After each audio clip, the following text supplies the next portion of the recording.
Boa. Muito bom, sejam todos e todas muito bem-vindos aqui à nossa live, né? Eu sou o Gustavo Gerum, fundador do Distrito, estou aqui junto comigo para apresentar hoje o Gustavo Araújo, CIO e fundador do Distrito também. E aí, Gustavo, tudo bem? Bom dia. Bom dia. E aí, turma, como é que vocês estão? Muito bacana. Vamos bater um papo aqui com dois grandes líderes aí, um da indústria de saúde, né, outro da indústria financeira, sobre a visão que eles estão tendo sobre AI e como isso muda a estratégia deles, né? Então, sejam bem-vindos aí, Fabrício Campolina, né, da Johnson MedTech, e Pedro Conradi, do Neon. Como é que vocês estão? Tudo bem? Bom dia, Gustavo. Bom dia, Pedro. Super feliz de estar aqui com vocês. Com certeza o bate-papo vai ser super interessante. Bom dia, obrigado pelo convite. Boa. Boa. Gente, queria começar aqui convidando o Pedro, se você puder contar um pouco aí do Neon, se apresentar rapidamente, depois a gente entra aqui nos temas mais ligados a AI, acho que seria legal. Boa, bom, é, prazer de novo estar aqui. Eu sou o Pedro Conrad, eu fundei a Neon há quase 9 anos atrás. Comecei a Neon como um cliente frustrado de um dos bancões. Achei que podia existir uma solução mais simples, mais barata, mais fácil de usar de banco. Foi daí que surgiu a Neon como um cartão, uma conta antes ligada num cartão de débito. E ao longo do tempo isso foi amadurecendo, a gente se tornou uma instituição financeira, passou a oferecer produtos de crédito, cartão de crédito, empréstimo pessoal, consignado privado. é, Hoje a gente é o maior player de consignado privado depois dos grandes bancos. E uma série de produtos, investimentos, focado hoje no brasileiro, né? Acho que a gente tem a gente não quer pegar o segmento de mais alta renda, a gente quer atender o grande Brasilzão. Hoje a gente tem 30 milhões de clientes com contas abertas na Neon. A empresa deve faturar 3 bi esse ano e, e seguimos na jornada de entregar uma democratização de serviços financeiros para o Brasil. Acho que essa é a Neon. É, Tem muito desafio pela frente ainda. Muito bom, Pedro. Para quem teve o privilégio de acompanhar um pouco dessa história, o banco ficou muito grande, né? É muita gente para atender. Eu imagino que tem muito desafio aqui e a tecnologia vai ser fundamental para conseguir atender cada vez melhor, né? E acho que essa é uma característica de sempre da Neon, né? Essa preocupação com o cliente, com o atendimento, mas depois você conta um pouco mais para a gente como é que vocês estão fazendo. Fabrício, seja bem-vindo. Se você pudesse apresentar aqui, contar um pouco da Johnson Johnson MedTech, eu te agradeço. Claro, de novo, bom dia a todos. Meu nome é Fabrício Campolina, eu estou há 20 anos na Johnson Johnson MedTech. Na Johnson Johnson, a maior empresa de saúde do mundo, fundada nos Estados Unidos há 138 anos atrás, já há 90 anos aqui no Brasil, com duas áreas de atuação, uma na parte de dispositivos para a saúde, de alta tecnologia médica, que é a MedTech, que eu sou presidente aqui no Brasil, e a outra é a parte farmacêutica, a Innovative Medicine, que é uma empresa que também está conosco aqui no Brasil.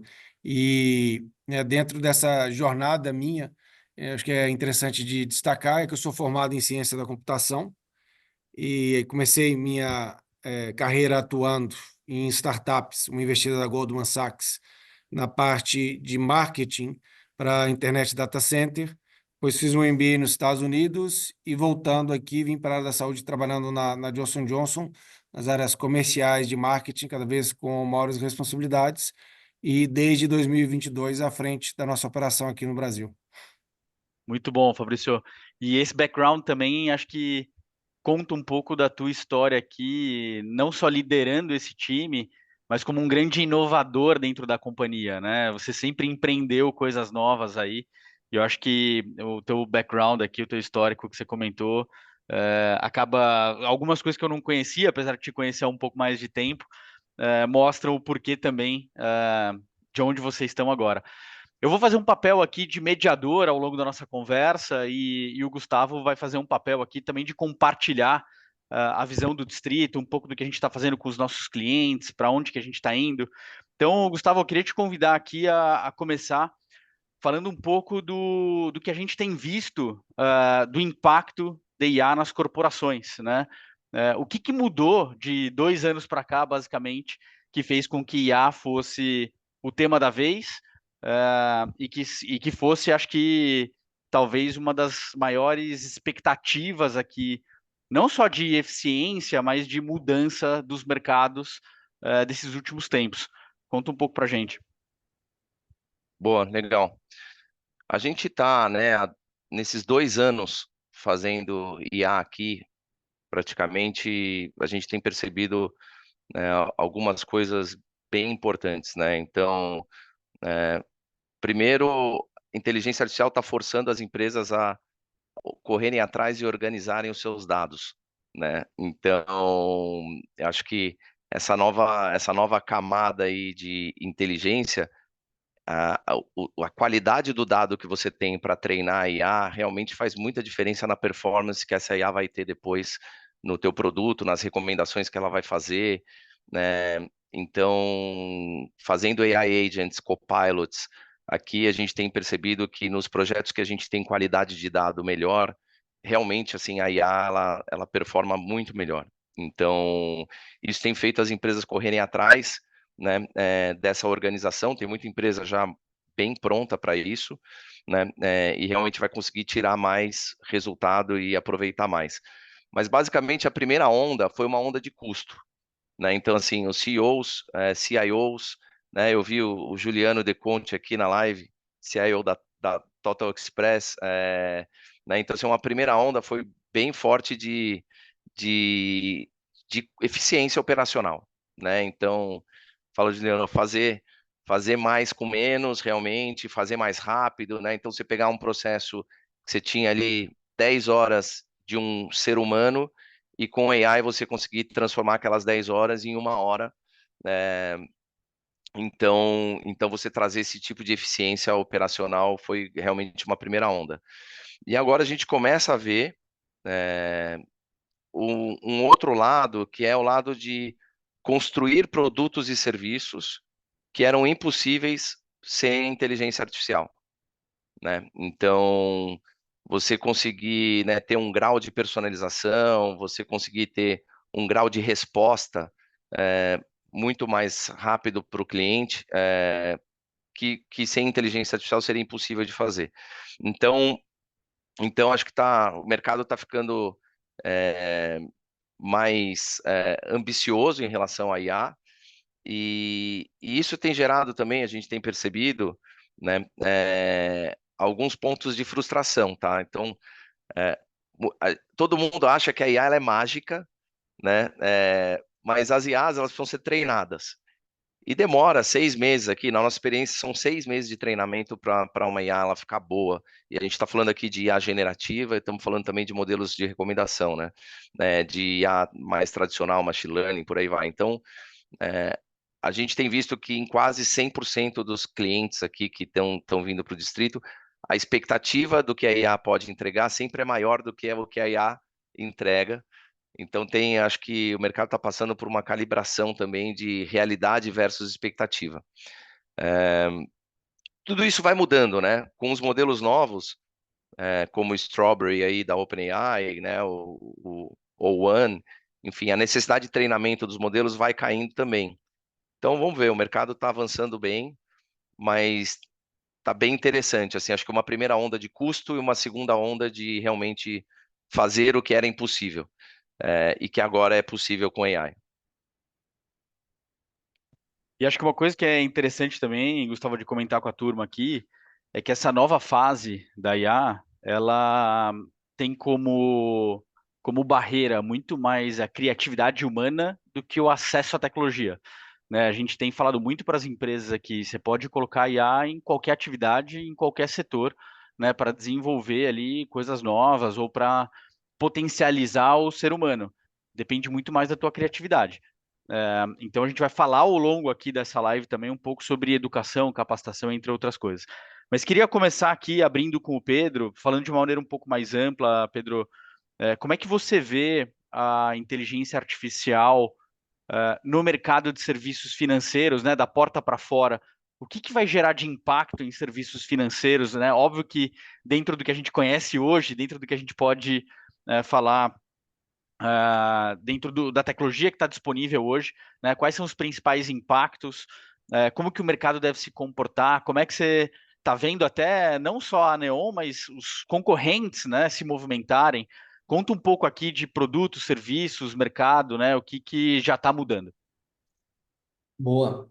Antes de mais nada, eu só queria fazer um disclaimer que eu não sou um especialista em AI, mas tento me manter o mais up-to-date. Assim, eu acho que vocês falaram super bem, o Gustavo falou super bem, que primeiro use case claro hoje é de redução de custos, principalmente em tudo que é relacionado a atendimento, né? Conversas. Acho que a AI hoje já provou, já está provado, que consegue ser bastante eficiente para substituir o humano no atendimento de vários tipos de atendimento, principalmente relacionado a dúvidas, né? É louco pensar, mas ainda a maior parte de contatos de clientes aqui na Neon, eu imagino que em todos os concorrentes, ainda para tirar dúvidas, não são problemas, né? Putz, não sei como eu faço isso, não sei como eu faço aquilo, o que significa isso que foi cobrado na minha conta, como que eu faço para fazer isso? Isso eu acho que a AI consegue resolver muito bem. Mas esse é um pontinho, esse é só um comecinho. Eu não sou, até o Gustavo me conhece, eu não sou o maior, apesar de ser super irônico, eu nunca fui aquele empreendedor entusiasmado que acha que uma tecnologia nova vai mudar tudo. Eu lembro quando começou o blockchain, por exemplo, e todo mundo falou, meu, o banco esquece, vai morrer tudo, todo mundo vai ter um token, no pendrive sua conta, acabou, tal. Olha, calma. Mas dessa vez, eu realmente acho que a AI tem um potencial de otimizar muita coisa que já existe. Acho que é um pouco disso, né? Não é uma disrupção, é uma otimização exponencial. Então, como eu falei, atendimento acho que é um primeiro passo, mas depois disso, acho que vem uma mistura muito do que é o CX e UX, né? Customer Experience e User Experience. Já tem alguns testes de players rodando, onde você no WhatsApp mesmo fala, manda um Pix para tal conta, já vai. Quanto eu gastei em tal informação, em tal categoria nas últimas 2 semanas, qual que seria o melhor empréstimo para mim? Né? Olha, eu ganho tanto, gasto tanto, baseado no meu histórico, o que seria o melhor empréstimo? Tudo isso são coisas que a AI consegue fazer. Então, eu vejo que um próximo passo é não só tirar dúvidas, mas te ajudar a resolver problemas como ser o seu personal banker. Todo mundo pode ter um personal banker. Pensando ainda no Brasilzão, até no mundo inteiro, educação financeira é algo difícil, complexo. E com certeza a AI pode ajudar em deixar isso um pouco mais claro. Estou querendo comprar isso, devo comprar ou não devo? Olha, de acordo com o que você gasta, não. Né? Você deveria pensar em algo mais barato. Então, tem sim um próximo passo na evolução. Na evolução do relacionamento. Eu acho que muitos apps vão ter podem ter uma interação menor com o usuário. O usuário pode acabar entrando menos no seu aplicativo porque ele tem uma AI conversacional via WhatsApp ou via qualquer outro chat faz que entrar no seu app seja menos necessário. Aí cabe, né, você tentar pesar o quanto é bom deixar isso fora ou dentro do app. E aí, uma terceira camada, que aí é a mais megalomaníaca, que é a capacidade de análise de crédito, de análise de dados de uma AI, pode fazer com que muitos outros modelos de serviços financeiros, por exemplo, sejam mais eficientes. Então, análise de crédito, por exemplo, pode mudar bastante. Acesso a produtos mais customizados pode mudar bastante. Então, apesar de dizer isso e acreditar bastante, eu não acho que é amanhã que vai mudar tudo. Tudo isso tem uma curva de adoção, como a internet teve. Não é que o dia que lançou a internet todo mundo estava na internet. Você tem uma adoção. Eu lembro do meu sogro falar que a secretária dele imprimia os e-mails para ele responder, e depois ela digitava e mandava de volta. Na época começou lá atrás. Acho que a AI também tem esse seu processo de amadurecimento. É claro que um mundo muito mais globalizado, muito mais integrado. Mas não dá para ignorar. Tem que estar por dentro, tem que fazer, tem que ter iniciativas claras de como vocês, como cada um de nós quer se posicionar em relação a essa nova tecnologia. Muito bom, obrigado, Pedro. Fabrício, na indústria da medtech, como é que você vê os impactos, né, do avanço da IA, mais da porta para fora? Bom, vamos lá. Eu não- acho que, primeiro, eu gosto bastante de uma frase que a McKinsey trouxe no início do ano, dizendo que a inteligência artificial generativa ela ganhava as manchetes dos jornais do ano passado e que, a partir desse ano, ela vai começar a conquistar mercados. E isso, na minha visão, faz um chamado e um senso de urgência para todos nós que a gente precisa realmente começar a criar casos de usos que gerem valor para os nossos clientes e que a gente consiga escalar para se diferenciar dentro do mercado. Se a gente não fizer isso, alguém vai fazer em algum momento e isso pode ser uma grande oportunidade ou uma grande ameaça para os negócios que a gente lidera. Falando, né, agora para fora, né, que é a pergunta que você fez. A gente tem utilizado inteligência artificial em vários aspectos, tanto a generativa quanto a machine learning mais tradicional. Então, e aí a nossa mentalidade que a gente tem construído é, primeiro, parar de pensar em business cases e começar a pensar em use cases, ou casos de uso. Ou seja, para tudo que a gente vai fazer com clientes, precisa, obviamente, colocar, né, um entendimento profundo do negócio, colocar, obviamente, uma perspectiva financeira, que ele tem que ser sustentável, mas a gente precisa sempre colocar uma perspectiva de tecnologia. E, para mim, essa é a diferença de caso de uso para business case. E a tecnologia, como foi muito bem já destacada, né, pelo Gustavo Araújo, ela faz com que você consiga não ter ganhos incrementais de 10, 20%, mas que você consiga realmente escalar 10, às vezes 100 vezes uma determinada aplicação. Trazendo agora para algo mais concreto. A gente trabalha em parceria com vários clientes nossos, hospitais, para poder melhorar processos que acabem resultando a melhores desfechos clínicos para os pacientes. Esses processos clínicos a gente chama de linhas de cuidado, que é mais ou menos a descrição de quais seriam, né, as decisões que deveriam ser tomadas, dependendo de como evolui um determinado quadro, dentro, né, de um período específico de tratamento de um paciente. Uma dessas linhas de cuidado, foi que a gente trabalhou com o Hospital AC Camargo, é de câncer coloretal.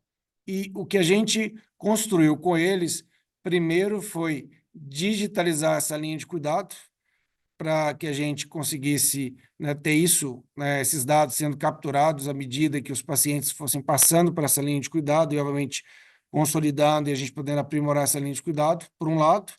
Por outro lado, a gente também utilizou inteligência artificial, né, para processamento de linguagem natural para conseguir fazer com que os pacientes, depois que tivessem alta na casa deles, tivessem uma conversa através dessa inteligência artificial todo dia de manhã, vendo como ele estava e, dependendo das respostas, encaminhar ele para a emergência ou falar para ele ficar em casa. Onde é que a gente vê o poder dessa inteligência artificial? Porque isso que eu estou descrevendo para vocês, né, ter uma inteligência artificial, uma inteligência biológica ligando ou mandando WhatsApp para esse paciente todo dia de manhã, você pode fazer com enfermeira navegadora. Só que você dificilmente vai conseguir escalar. Com esse inteligência artificial, a gente conseguiu dar 10 vezes mais alcance para o grupo de enfermeiras navegadoras que eles já tinham. Então, você escala 10 vezes. E aí, essa inteligência artificial, conversando por WhatsApp ou Messenger, de tal forma que aquele paciente não precisasse adotar um novo aplicativo, ele conseguiu, por exemplo, identificar de forma precoce 6 complicações, encaminhar para o hospital e de uma maneira, né, bastante rápida, e aí você conseguiu ter uma evolução de quadro muito bom. Com isso, que já foi documentado, inclusive isso vai ser publicado, a gente viu para um grupo inicial de 100 pacientes uma queda de 40% do nível de complicações. Então, a gente tem diversos outros exemplos, mas eu gostaria de começar destacando esse, que eu acho que é um bastante emblemático, que mostra tanto a capacidade de escala que a inteligência artificial tem, quanto também de impacto que tem na geração de valor para os pacientes. Pô, legal, incrível, Fabrício. Aqui mostra, acho que é o que você falou, né? A capacidade de escala personalizada, né? Depois a gente vai falar um pouquinho mais sobre isso, que acho que é uma característica fundamental de geração de valor dessa tecnologia, né? Ontem, o Gustavo e eu estávamos debatendo aqui com o time um pouco sobre geração de valor, né? O impacto das tecnologias, etc. Acho que esse é um pouco o caminho. O Gustavo, eu queria entrar um pouco aqui no tema estratégia e visão de IA, né?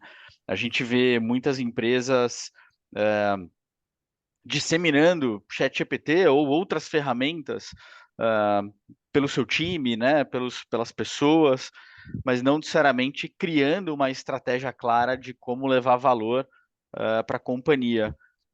Conta um pouco do que você tem visto, né? Conversando com diversos líderes de empresas e empresas aqui, a gente tem o Pedro, né, que é uma empresa nativa digital, e o Fabrício, que é uma empresa multinacional, um pouco mais tradicional, mas no final acho que todos os líderes estão buscando encontrar ainda a sua maneira de atuar.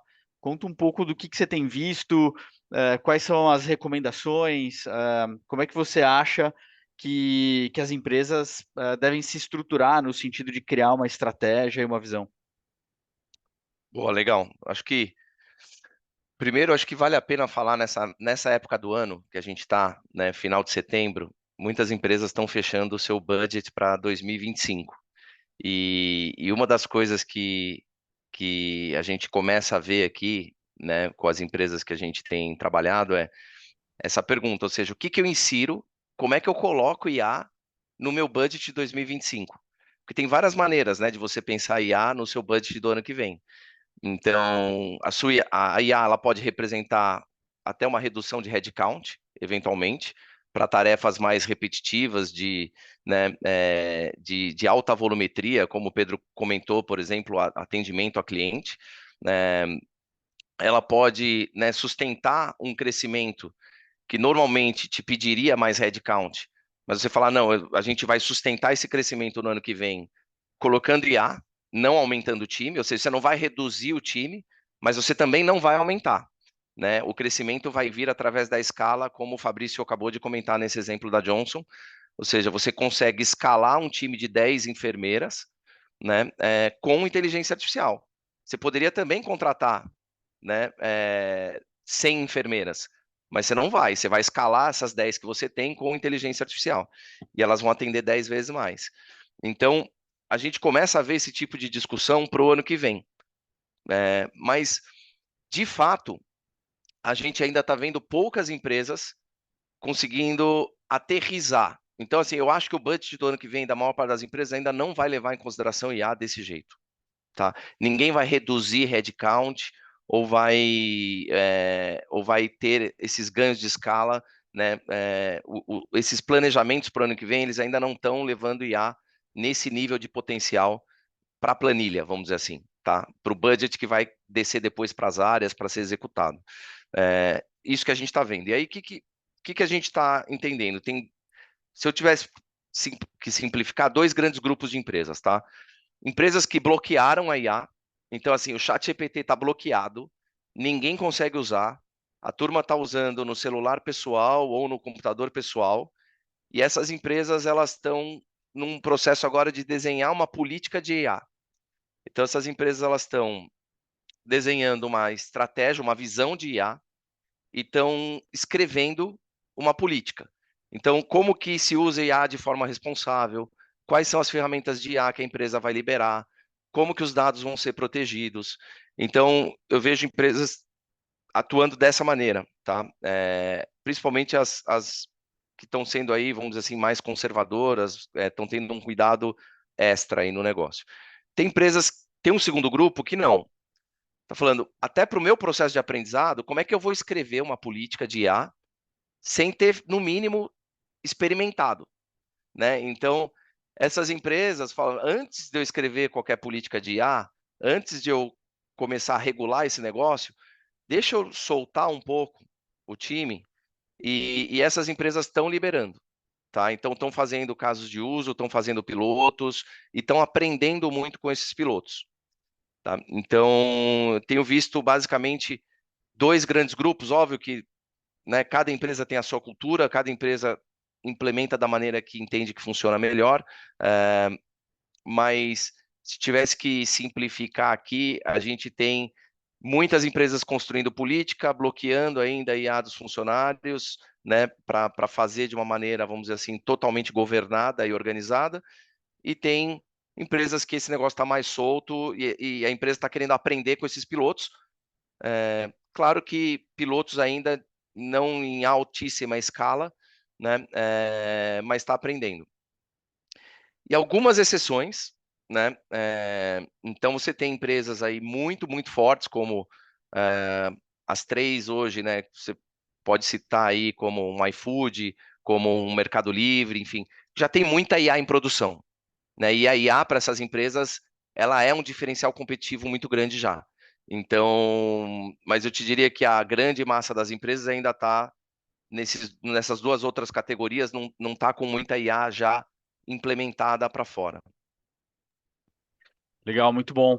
Pedro, como é que tem sido isso para vocês? IA já faz parte do plano 2025? Já dá para dizer que IA é parte da estratégia ou ainda existe um período de maturação desse tema dentro da companhia? Acho que muita coisa mudou nas últimas 3 semanas, onde a gente começou já, definiu já o planejamento estratégico dos próximos 3 anos. E AI é um ponto central disso. A gente já tem coisas rodando para 100% da base. Então, a gente já tem um Copilot hoje. Então, 100% dos atendentes hoje, Customer Service, eles têm um AI sugerindo respostas para aqueles atendimentos.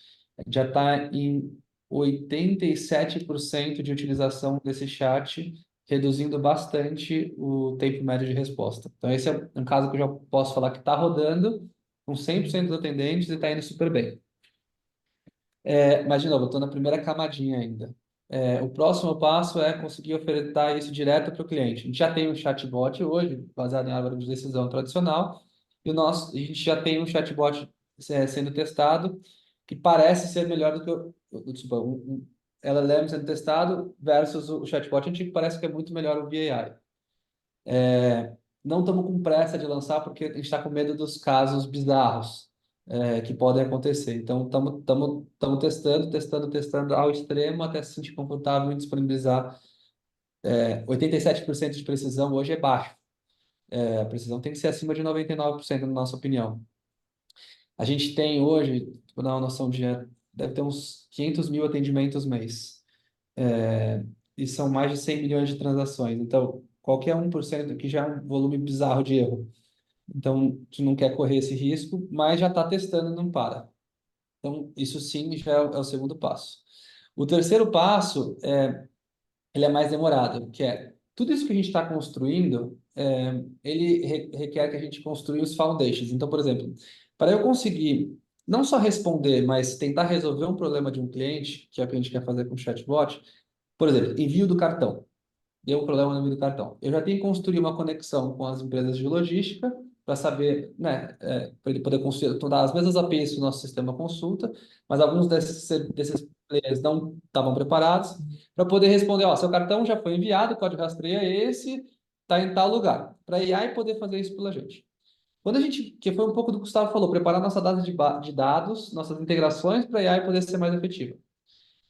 Conforme a gente está fazendo isso, a AI está se entrando cada vez mais e tendo mais flexibilidade dentro do nosso sistema. Para algum momento a gente poder transcender um pouco o UX, que foi o que eu falei, né? Nem precisar entrar no app da Neon e já consultar informações da Neon, tirar dúvidas com a Neon, pedir sugestões. É muito louco, mas um negócio para a gente pensar até hoje, o que a gente monitora é volume de tickets por usuário ativo. E a gente quer minimizar ao máximo isso. Foi a primeira vez que a gente falou que a gente quer aumentar muito o volume de tickets com o cliente. A gente quer passar a aumentar bastante a interação do cliente através de AI. Então, inverteu completamente a lógica. A gente quer que o cliente fale com a gente pelo menos uma vez por semana, utilizando a AI não só para tirar dúvida dos produtos, mas para a gente dar sugestão do que fazer. Gerar insights, falar, você tem alguma dúvida sobre esse insight? Quer conversar mais um pouco? Então, muda um pouco a lógica. Mas esse é o próximo passo. Acho que isso são coisas que a gente vai começar a mostrar para o mercado mais para o segundo semestre do ano que vem. Pô, muito legal, Pedro. Então, pelo que você está comentando aqui, AI não só faz parte, né, de uma maneira estratégica para médio e longo prazo, mas já está sendo utilizada dentro da Neon. E eu queria que você comentasse um pouco do ponto de vista de uso do time, né? Como é que se vocês já estão incentivando o time a usar não só em atendimento, mas em outras áreas, se já existe uma estratégia nesse sentido. Sim. Outra coisa legal, boa. A gente incentiva e a gente já obriga. Há uns 6 meses atrás, a gente tornou obrigatório todos os engenheiros a utilizarem Copilot para programação. É obrigatório. Então, a gente deu um treinamento para eles e contratou lá o serviço, que é relativamente caro, mas se paga muito. Então, é obrigatório qualquer programador barra engenheiro, ele tem que trabalhar com Copilot ligado. Aumenta bizarro a produtividade. Então, esse foi o primeiro passo. Outro passo foi, a gente tem sim um time centralizado que está cuidando de todos esses foundations, mas agora com o planejamento estratégico, a ideia é que todas as áreas, todos os times, eles tenham que consultar, tenham que ter alguma coisa de AI no plano. Mas não necessariamente interno, isso acho que é importante dizer, porque a gente tem um esforço limitado também. A gente quer construir o AI para o nosso core, que é caro pra caramba. A gente tem contratado gente muito boa. A gente tem um escritório em São Francisco, onde a gente trouxe várias pessoas das Big Techs para fazer isso. E essas pessoas vão focar no core, são aquelas coisas voltadas ao nosso negócio. Mas tem muitas empresas oferecendo hoje soluções de AI que otimizam back-office, por exemplo. Ao invés de desenvolver dentro de casa, usa de terceiros. Não precisa desenvolver dentro de casa. Ao invés de para o jurídico, para a conciliação, para. Tem um monte de casos de uso que a gente está pedindo para as pessoas consumirem isso, mas não desenvolver dentro de casa necessariamente. Pô, muito legal. E isso não deixa de ser uma estratégia, né? Que é puta, onde que eu vou focar o meu esforço, onde que eu vou direcionar aqui a energia e os recursos do time. Então, muito bom. Fabrício, comenta um pouco de como que é a estratégia e a visão da Johnson com relação à IA, tanto do ponto de vista de produto, operação, quanto do ponto de vista de uso do time. Perfeito. Acho que só antes de ir para a sua pergunta, eu queria construir em cima de dois comentários aí que o Gustavo Araújo e o Pedro fizeram, que é sobre como a inteligência artificial impacta a empregabilidade e os empregados. Então, acho que numa perspectiva por exemplo, das enfermeiras navegadoras, a visão que eu tenho que não é que a inteligência artificial vai tirar o emprego de 90 enfermeiras navegadoras que seriam contratadas se ela não existisse, porque na prática elas não seriam. O que acontece é que aquele serviço só seria oferecido para um segmento premium, que era onde ele se pagaria, e então essa inteligência artificial acaba democratizando esse serviço que estaria restrito a um segmento premium a muitos outros segmentos e aumentando a produtividade daquela enfermeira navegadora. E aí, normalmente, do ponto de vista de economia, quanto mais produtivo você é, melhor a sua remuneração. Então, eu vejo, né, uma visão bastante otimista de tanto de aumentar a produtividade como remuneração sem diretamente impactar nível de emprego. E, ouvindo o Pedro, ele vai no mesmo caminho, né? Ou seja, você tem os desenvolvedores dele aumentando drasticamente a produtividade usando IA. Então, acho que principalmente quando a gente fala de profissões que envolvem diversas dimensões de trabalho e que são bastante complexas, eu vejo a inteligência artificial nessa primeira fase aumentando muito a produtividade com reflexo em remuneração, do que talvez indo num caminho contrário desse. Agora, respondendo a sua pergunta, no ponto de vista de estratégia, acho que a inteligência artificial ela está central à transformação digital que a gente está fazendo na nossa organização, e é parte também da cultura que a gente vem promovendo dentro junto aos nossos colaboradores, de garantir que eles estejam o que a gente chama de destreza digital, para eles poderem entender quais são as tecnologias disponíveis, entre elas a inteligência artificial, e como eles podem melhorar o que eles fazem drasticamente utilizando essas tecnologias. Então, essa parte cultural é fundamental. A gente também tem evoluído os modos de trabalho. Hoje em dia, 40% dos nossos times trabalham em formas ágeis de trabalho. Eu mesmo me certifiquei na metodologia SAFe 4.0 para poder entender melhor o que de fato é modos ágeis de trabalho e como a gente consegue avançar com isso da maneira correta dentro da nossa organização.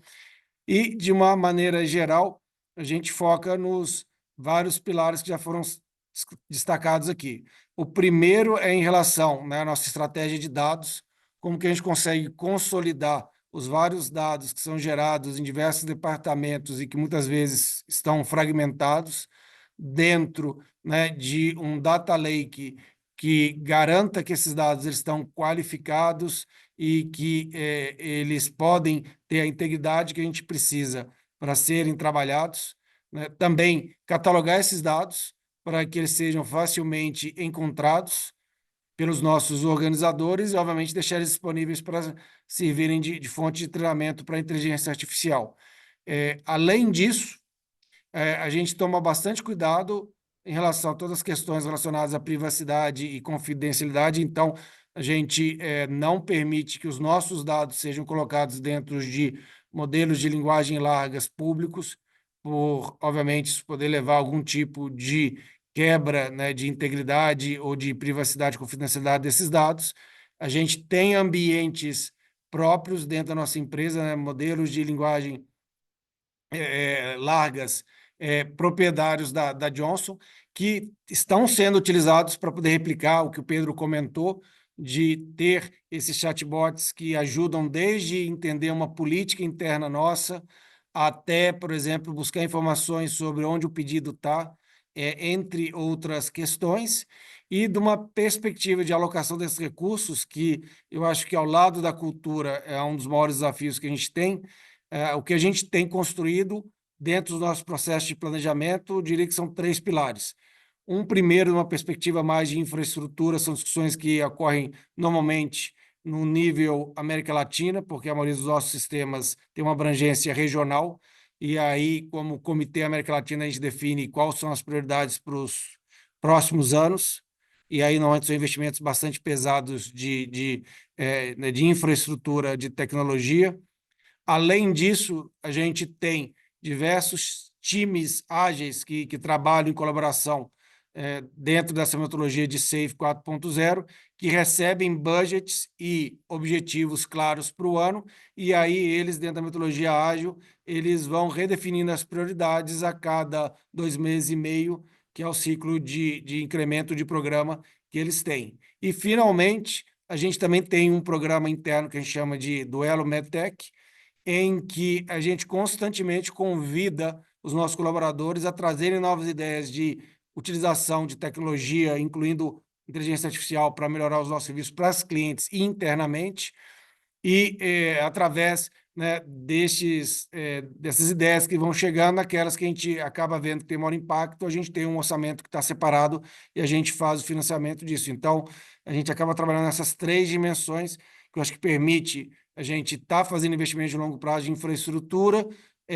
tendo os times ágeis priorizando aquilo que vão ajudar eles a chegar nos objetivos dele, e, ao mesmo tempo, abrindo espaço para novas ideias serem financiadas que não tinham sido pensadas anteriormente. Pô, muito bom, Fabrício. A gente falou aqui de governança de dados, educação, treinamento, e acho que até uma certa flexibilidade no orçamento da companhia para poder apostar em projetos ou sugestões dos colaboradores. Bem interessante. E eu queria só resgatar um ponto que o Pedro trouxe aqui, Gustavo, para os teus comentários, que é a questão de, dentro da estratégia, você definir aquilo que é o core, aquilo onde você vai alocar os teus recursos e a tua energia, e aquilo que não necessariamente é o teu core, que você pode usar soluções que já existem no mercado, né? A gente tem o GenAI Lab aqui, que até a Johnson participa, o Fabrício participou pessoalmente aqui de algumas iniciativas que a gente fez. Eu queria que você contasse um pouco de como que você está vendo a maturidade das startups, né, e dessas novas tecnologias ou novas soluções para atender essas demandas que não necessariamente são core das companhias. Boa. É, a gente está vendo uma maturidade muito grande das ferramentas, né? Então, e falando sobre isso que o Pedro comentou e o Fabrício também, desses programas internos, né? Isso, ou seja, para aquilo que não é necessariamente core e para aquilo que também não vale a pena fazer projeto. Então, a gente até fez aqui uma iniciativa que a gente chama de AI for All, né? Nós rodamos com o distrito, a gente foi cobaia desse negócio e foi muito interessante porque teve um ganho absurdo, totalmente inesperado, né? A gente não esperava ter o nível de ganho que a gente teve com esse programa, que foi para atacar tudo aquilo que não vale a pena fazer um projeto.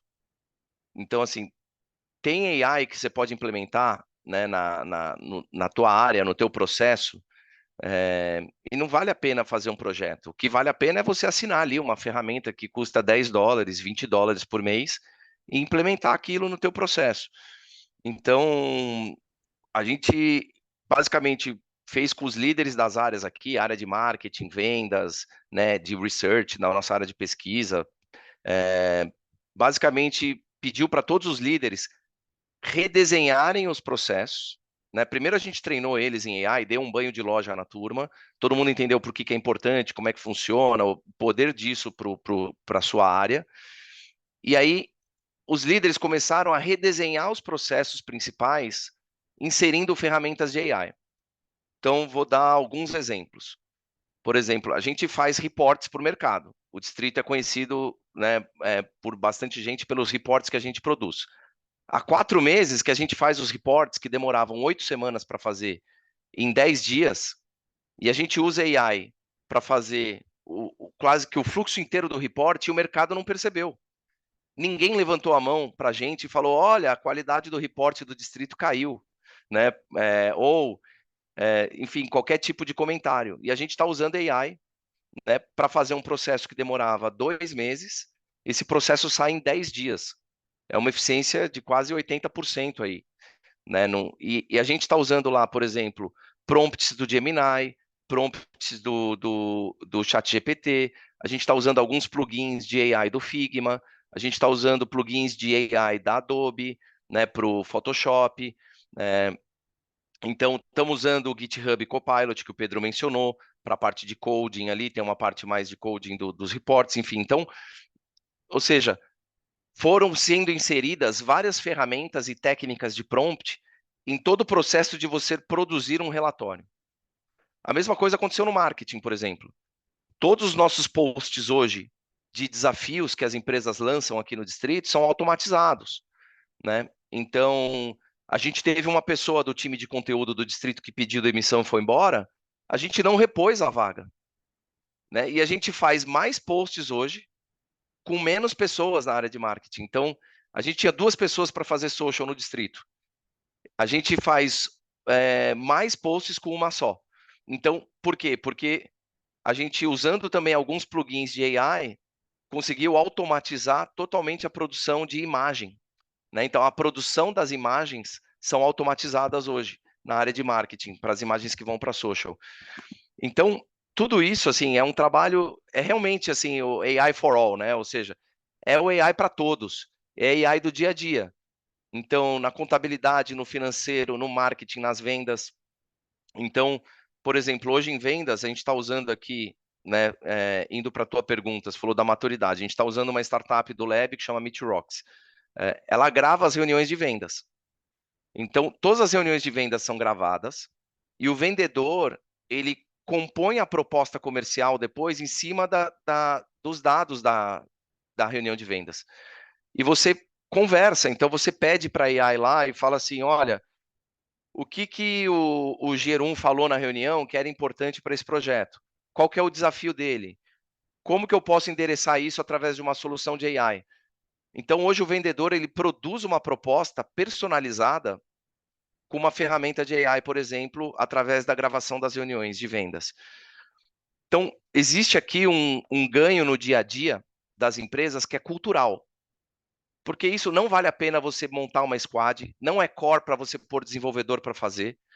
Isso as próprias áreas precisam parar, entender quais são as ferramentas e implementar no processo delas.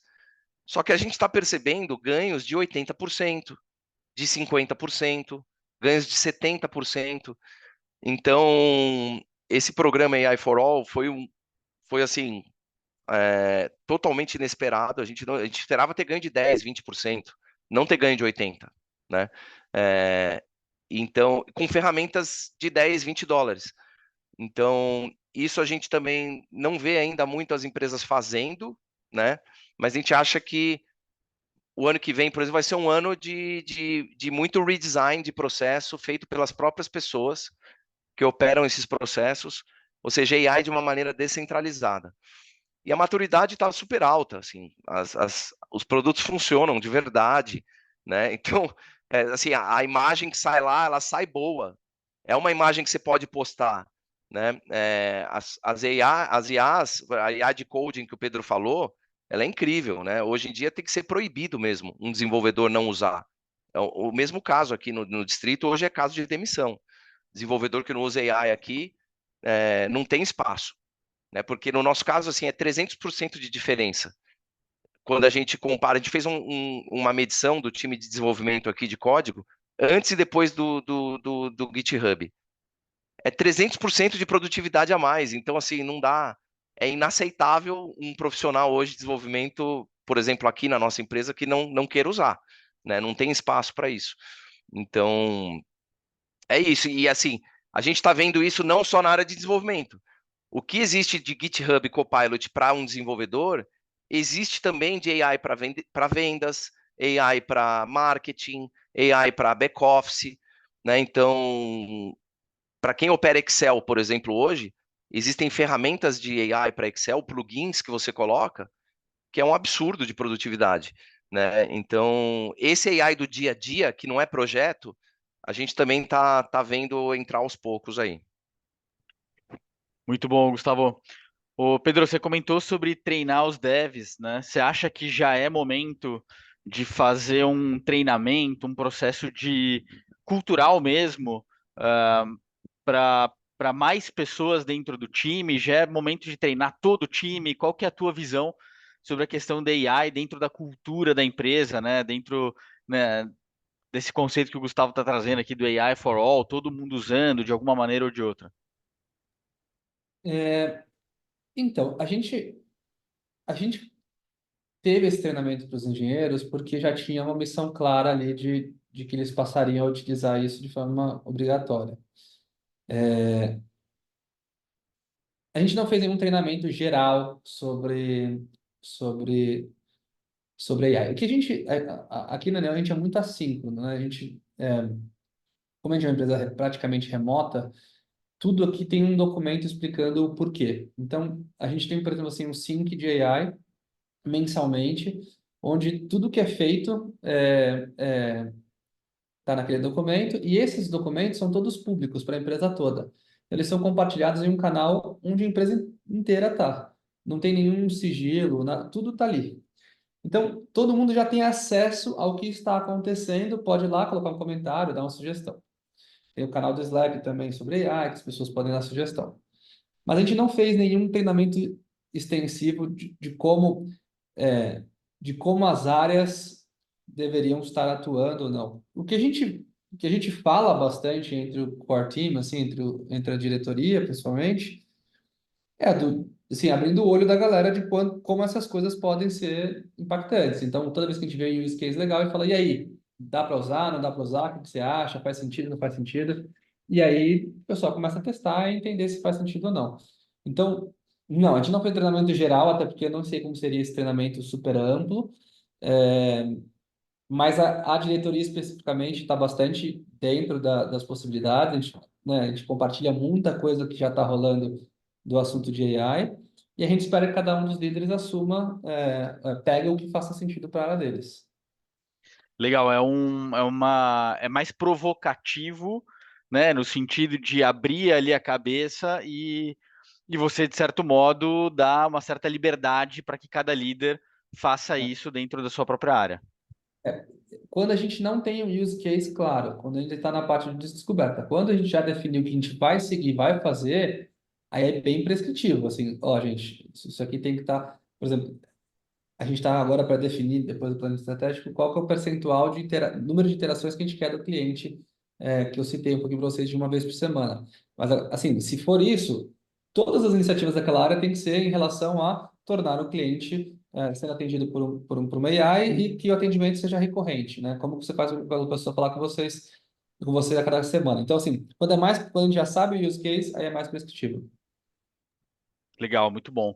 Fabrício, como que está sendo isso para vocês? Você acredita num processo educacional e cultural mais amplo? Você acredita mais em olhar os use cases? Como é que vocês estão lidando neste momento com o tema? A gente vai por, eu diria, em duas abordagens. Acho que uma primeira, mais ampla, tá o tempo todo estimulando a nossa organização, até essa curiosidade de aprender, de adquirir esses novos conhecimentos. Então, a gente oferece treinamentos de uma maneira mais ampla, a gente promove seminários abertos a todos. Então, acho que isso é fundamental, né, para a gente estar desenvolvendo essa destreza digital que eu comentei. E, ao mesmo tempo, a gente entende que, principalmente para grandes mudanças dessas, são fundamentais a gente ter casos concretos que inspirem toda a organização e que façam essa organização entender melhor como que aquela tecnologia pode gerar valor, tanto internamente e externamente. E aí, dentro dessa abordagem, a gente prefere estar realmente garantindo que, quando a gente faz investimentos em realizar casos concretos, sejam grupos menores que tenham uma clareza muito grande do que eles estão querendo construir e que a gente acompanha de perto o desenvolvimento desses casos de uso e depois a gente divulga fortemente dentro da organização. Então, a gente acredita bastante na combinação dessas duas abordagens, de um treinamento mais amplo, promovendo destreza digital, mas, ao mesmo tempo, garantir que casos concretos aconteçam para que eles inspirem depois outras áreas da companhia a buscar e que torne mais concreto o que aquela revolução da tecnologia pode trazer para cada uma das áreas. Legal, muito bom, Fabrício. Nosso tempo está acabando aqui, mas eu não queria deixar de entrar no tema governança barra insegurança que as empresas ainda têm com relação a esse tema. E, Pedro, eu queria começar contigo aqui, perguntando hoje, né, quando você fala com os seus diretores, né, com o time, quais são os principais receios que vocês têm com relação à IA? Existe aqui uma preocupação do tipo, putz, vai vazar dado, como é que a gente usa a LLM dentro do nosso. Você até comentou, né? Puta, a assertividade precisa ser muito grande. Quais são os principais receios e inseguranças que vocês têm com relação à tecnologia? Você citou dois dos maiores, mas tem um maior ainda que eu vou falar. Mas primeiro claro, sigilo de dados. Por isso que você tem que, né, construir o seu ambiente próprio, onde as suas informações não são compartilhadas para fora. A gente também não deixa nenhum código ou qualquer informação nossa ser copiada para uma AI que não seja certificada. Então, tem que ser certificada para a gente ter controle dessa informação, assim como a gente não deixa para nenhum outro tipo de serviço. Então, sim, sigilo é bastante importante. Dois, assertividade, né? Acho que, como eu falei, a gente lida com grandes volumes e não dá para ser mais ou menos, tem que ser muito bom antes de estar lá, de ser a principal experiência para o usuário. Tem custo, acho que tem uma relação de custo também. Se mal utilizada, é uma conta cara, então tem que saber utilizar direitinho. qual plataforma.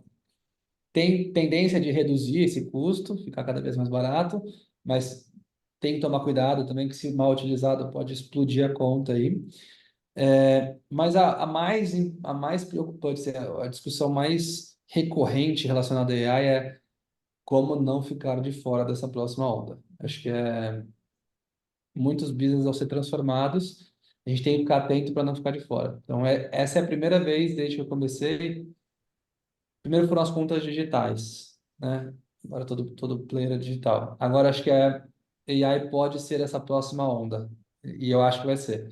E o que significa isso ninguém sabe, mas é ficar sempre por dentro para conseguir fazer essa mudança. Pô, legal. Esse ponto que você trouxe, ele é muito comum no mundo da inovação, que é o custo de não fazer, ele pode ser muito maior do que o custo de errar ali, né? Obviamente, se você errar pequeno e errar rápido. Legal, Pedro. Fabrício, no teu ponto de vista, né, e dentro da indústria de vocês, quais são os principais receios aí, inseguranças? Eu acho que, além de tudo, que o Pedro já comentou, né, questão de privacidade, de confidencialidade, né, eu acho que o custo, efetividade do que está sendo realizado, eu acho que o que eu poderia acrescentar à nossa perspectiva é uma questão de inclusão digital, como que a gente traz todo mundo para esse novo mundo né, e proporciona de forma democrática essa tecnologia para o máximo de pacientes. Acho que um outro aspecto é a questão realmente de garantir que as aplicações da inteligência artificial não reproduzam, talvez, tendências que possam estar dentro das nossas sociedades. Então, é fundamental, principalmente dentro da área da saúde, a gente ter esta preocupação.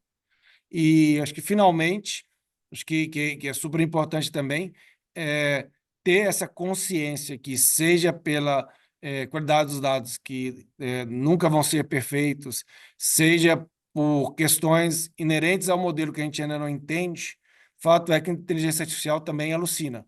Então, é fundamental a gente ter consciência disso e sempre esses modelos eles serem supervisionados, principalmente para atividades críticas que possam ter um impacto importante, né, na vida dos usuários ou mesmo dos nossos colaboradores.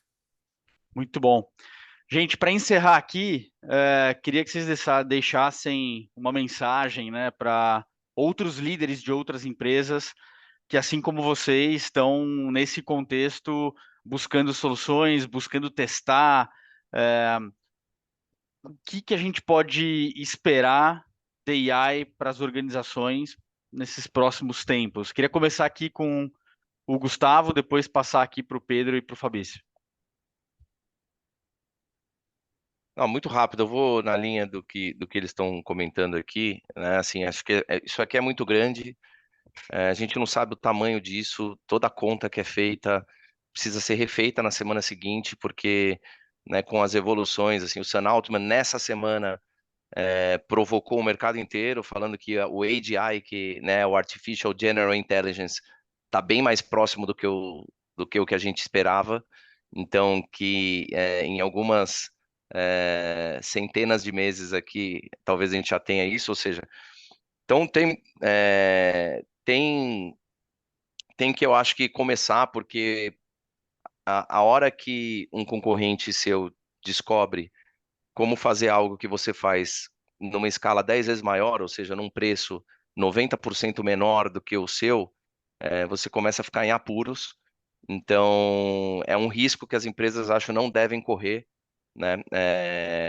Então, acho que a dica é essa.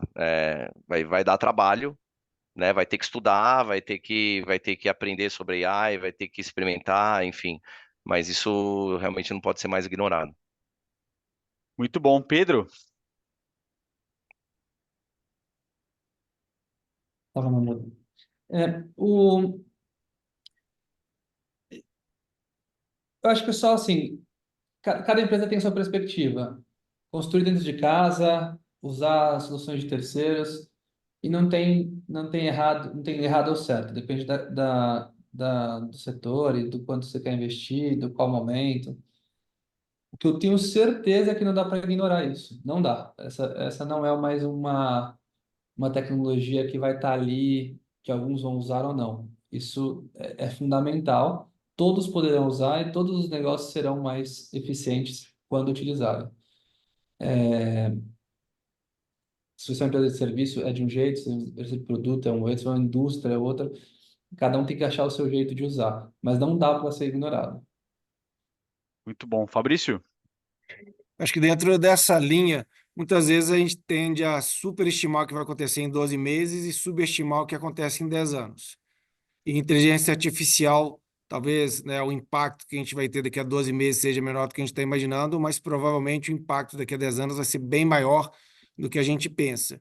E pelo fato de que a jornada para você realmente tornar uma organização que tenha inteligência artificial, né, na frente de tudo, é uma jornada que demora anos, não é algo que você faz em meses. Acho que é fundamental todos terem consciência agora que aqueles que não começarem essa jornada, que já deveriam ter começado como uma prioridade organizacional, provavelmente daqui a alguns anos não vão estar aqui para contar essa história. Muito bom. Caros, obrigado por participarem aqui com a gente dessa conversa. Acho que insights muito valiosos, né, de diferentes tipos de organização, diferentes visões, mas todas elas muito bem precisas aí, muito bem estruturadas. Contem com a gente o que a gente puder ajudar ajudar vocês nessa jornada. E eu queria só passar mais 2 recadinhos finais aqui antes da gente terminar. Pessoal da produção, se vocês puderem subir os nossos slides, eu agradeço.